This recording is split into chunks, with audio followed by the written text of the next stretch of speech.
Hai semuanya. Perkenalkan kami dari kelompok 2 yaitu bulan kelahiran, Maret dan April.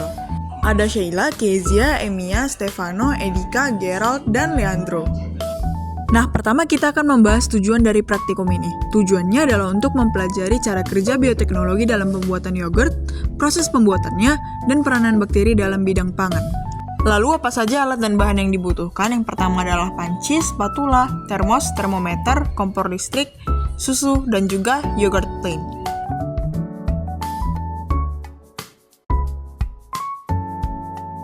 Setelah mengetahui apa saja alat dan bahan yang akan digunakan, mari kita lanjut ke prosedur kerja. Pertama, tuangkan susu UHT ke panci.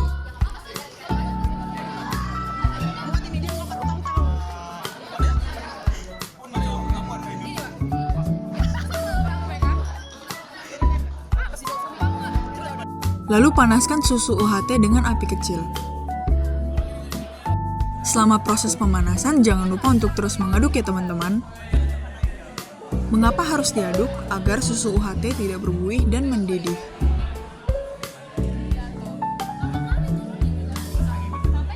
Panaskan hingga suhu susu UHT mencapai 80 derajat Celcius. Setelah suhu mencapai 80 derajat Celcius, matikan kompor dan tetap aduk hingga suhu mencapai 40 derajat Celcius. Setelah suhu mencapai 40 derajat Celcius, tuangkan yogurt plain.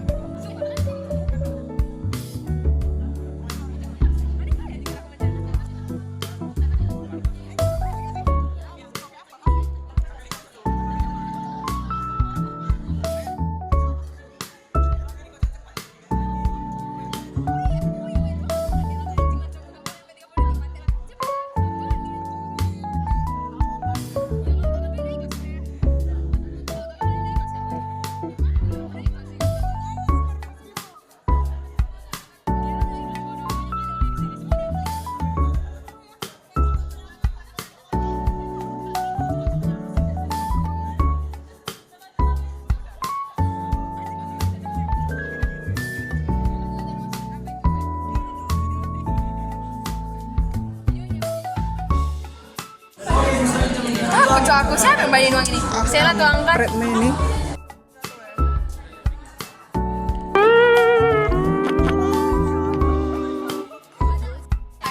Kalau ditempel lihat kalau ini. Udah ada orang yang pakai corong ya? Coba. Apa bang ya? Saya nggak tahu. Mama. Gua aja kan. Pakai semua. Ibu yaudah sini. Ibu rumah tangga.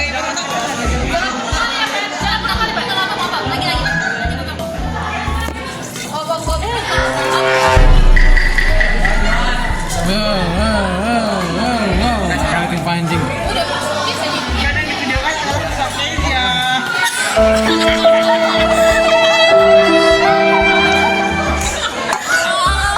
Sedih kan? Kalian mau? Waduh.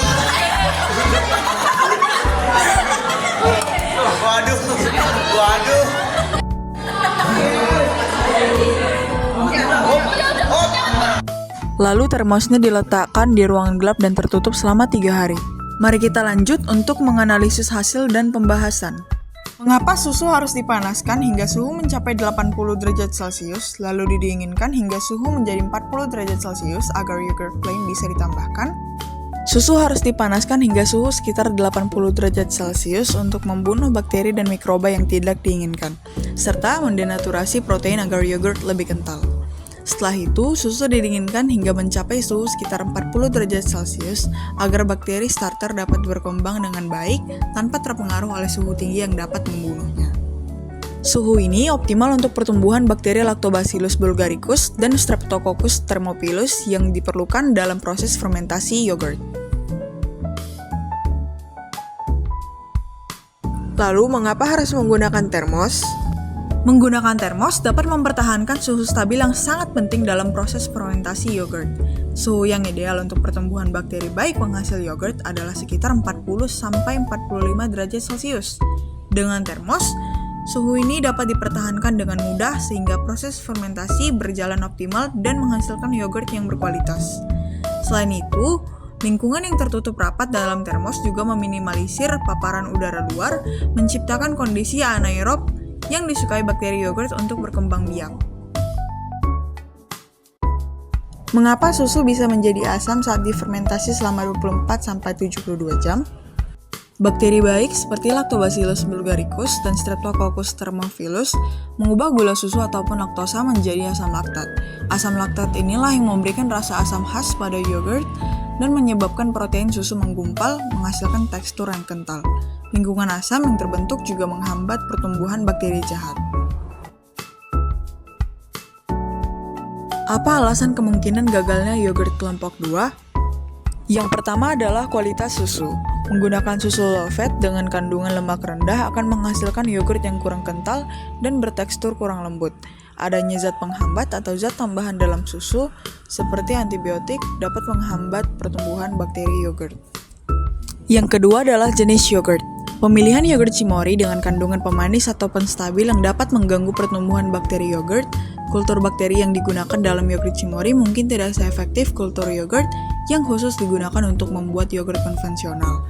Yogurt Cimory mungkin telah melalui proses pasteurisasi yang lebih tinggi sehingga mengurangi jumlah bakteri hidup yang dapat digunakan sebagai starter.